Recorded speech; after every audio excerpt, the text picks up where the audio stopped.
नमस्कार दोस्तों, आज की कहानी है सासू माँ, क्या आप मुझे माफ़ करेंगी।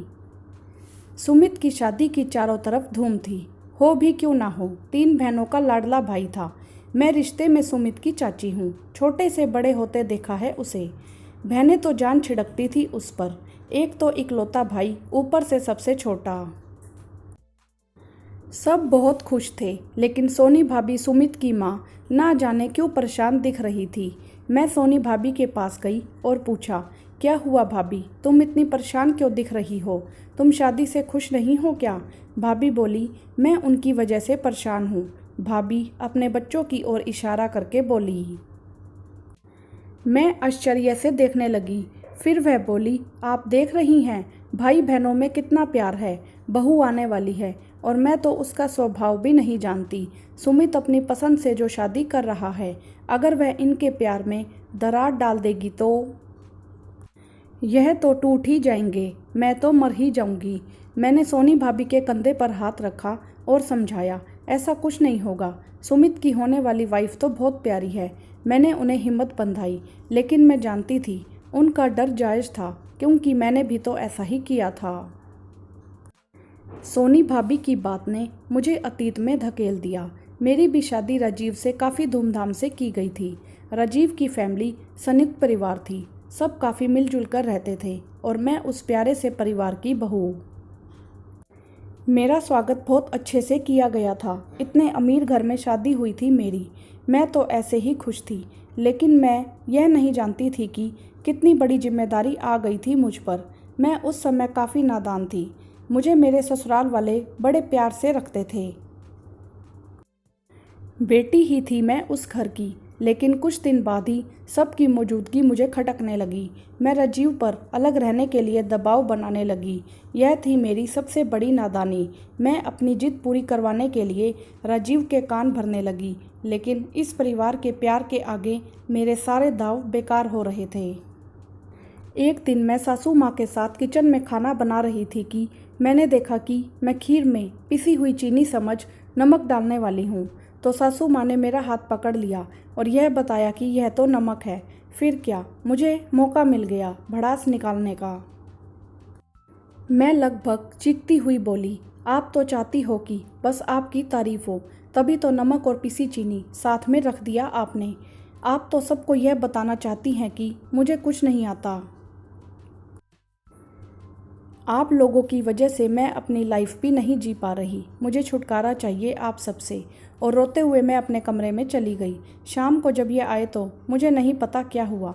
ये आते ही बोले, हमें जयपुर जाना होगा, वहाँ का व्यवसाय मुझे देखना है। मैं तो खुश हो गई। हमारी तैयारी भी हो गई। जब हम घर से निकलने लगे तो माँ मुझे बोली, बेटा जी ले अपनी ज़िंदगी। मैं उनको देखती रह गई। अच्छा, यह सब माँ का किया हुआ है। मेरी खुशी के लिए तो अपने बेटे से जुदाई झेलने को भी तैयार हो गई, जिससे वह जान से ज़्यादा प्यार करती थी। खैर, मैं बहुत खुश थी। मैं जयपुर आके बहुत खुश थी, लेकिन माँ और इनका बुरा हाल था। यह भी कभी कभी चुपके आंसू बहा लेते थे। मुझे उससे भी कोई फ़र्क नहीं पड़ता था, लेकिन जब घर की जिम्मेदारी मुझ पर पड़ी तो मैं परेशान रहने लगी, क्योंकि मैंने कभी यह सब नहीं किया था। अब रोज़ मुझ में और राजीव में कुछ ना कुछ बात को लेकर झगड़ा हो जाता, लेकिन मैं बहुत अल्हड़ थी।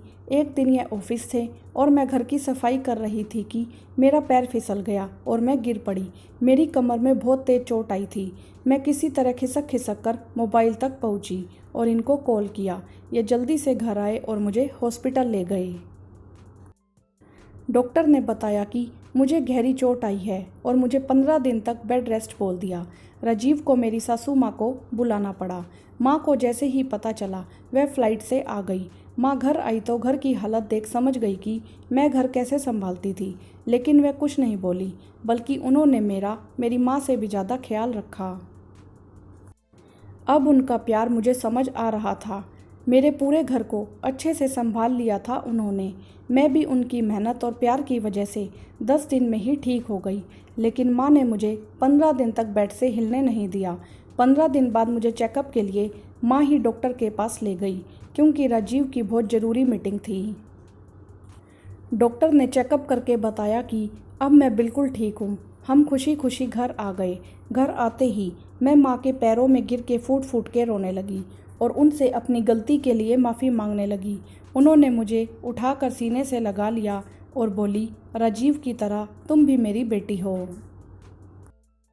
मैं उनकी ओर देखकर बोली, माँ तो क्या आप इस बेटी की गलती को माफ़ करके फिर से अपनाएंगे और मुझे अपने घर में जगह देंगे?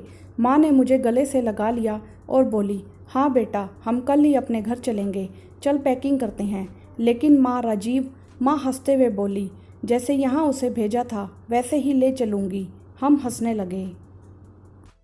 उसके बाद से मैं आज तक इस घर की बेटी हूँ और यह बात हम दोनों के अलावा आज तक कोई नहीं जानता। सब मुझे उतना ही प्यार करते हैं जितना पहले दिन से करते थे। आज सोनी भाभी को ऐसे चिंतित देखकर मैंने सुमित की बहू को क्या गिफ्ट देना है यह सोच लिया था। जी हाँ, आप सही सोच रहे हैं। मैं इस तजुर्बे को उसके साथ शेयर करने वाली हूँ जो आज तक राज था, ताकि सुमित की बहू प्यार के बंधन को समझे और उसे मजबूत बनाए और मेरी तरह कोई गलती ना कर बैठे। वीडियो को लाइक करें, शेयर करें और चैनल को सब्सक्राइब भी करें। धन्यवाद।